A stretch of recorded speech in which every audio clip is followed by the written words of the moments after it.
Hello there, wonderful people of Earth, and welcome back to the channel Literacy with DJ.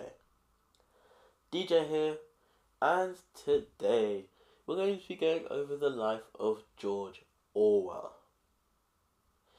Now, before we get into it, guys, please make sure to like, subscribe if you enjoy, and hit the notification bell so you never miss an episode. Without any further ado, let's jump right into it.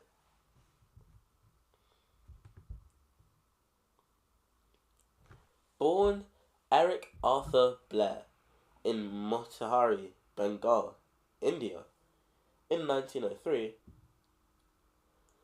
George Orwell, novelist, essayist, and critic, went on to become best known for his novels Animal Farm and 1984.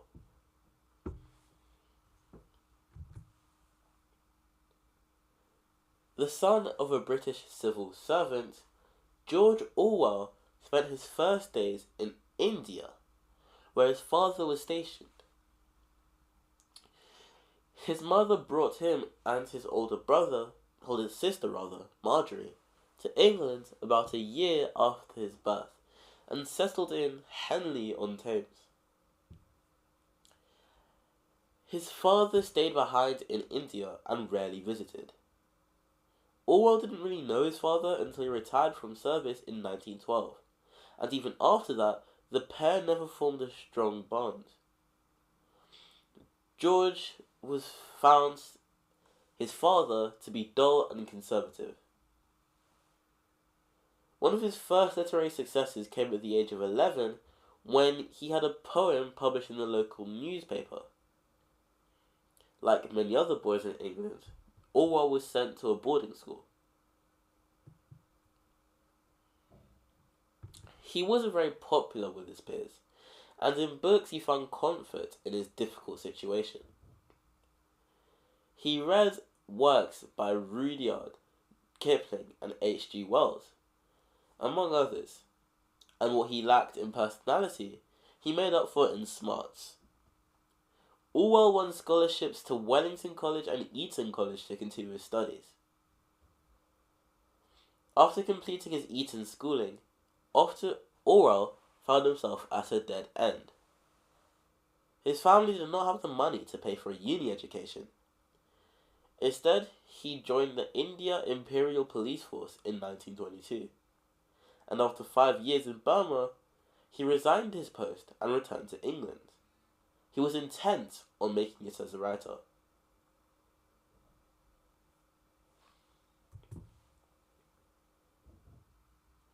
After leaving the Imperial Force, Orwell struggled to get his writing career off the ground. His first major work, Down and Out in Paris and London, in 1933, explored his time eking out a living in these two cities. Orwell took all sorts of jobs to make ends meet, including being a dishwasher. And this book provides a brutal look at the lives of the working poor and those living a transient existence.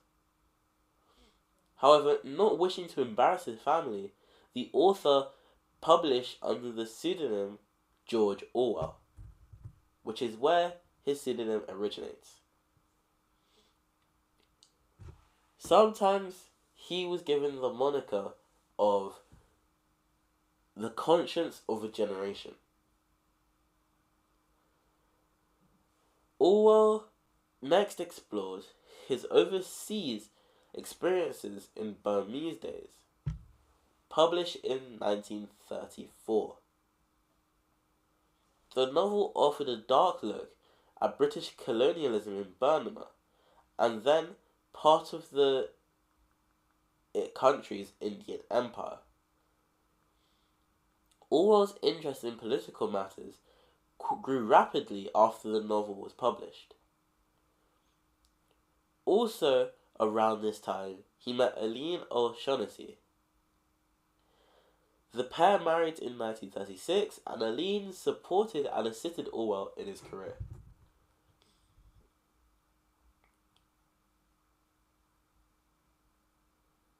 Not long after his return to England, other health problems plagued the talented writer. For years, Orwell had periods of sickness, and was officially diagnosed with tuberculosis in 1938.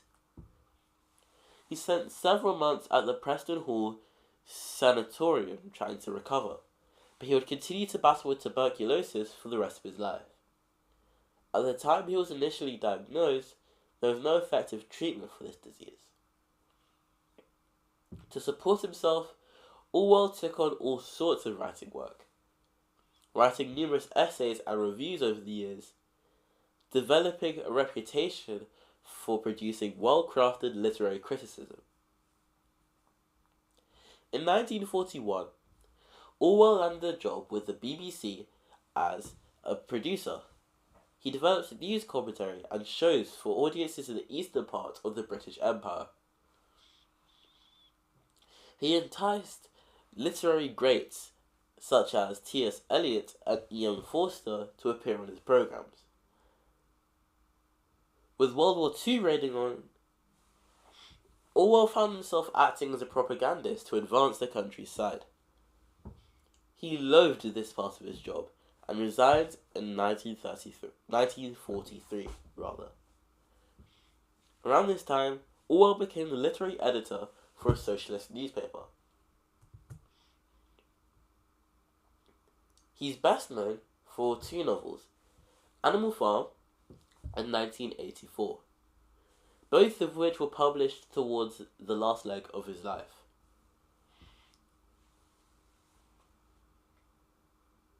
In 1949, Orwell published his masterwork in 1984.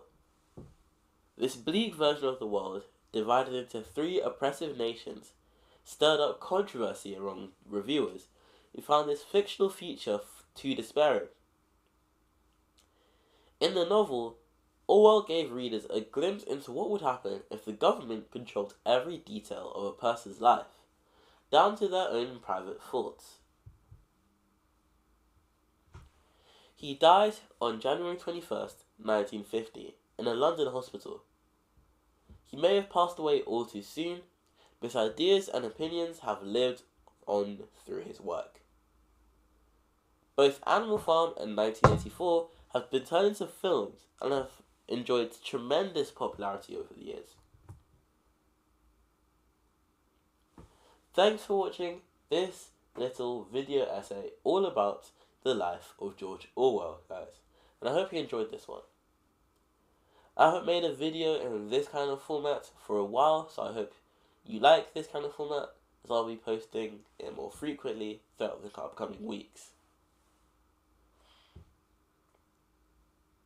As always, have a great rest of your day, and always enjoy literacy.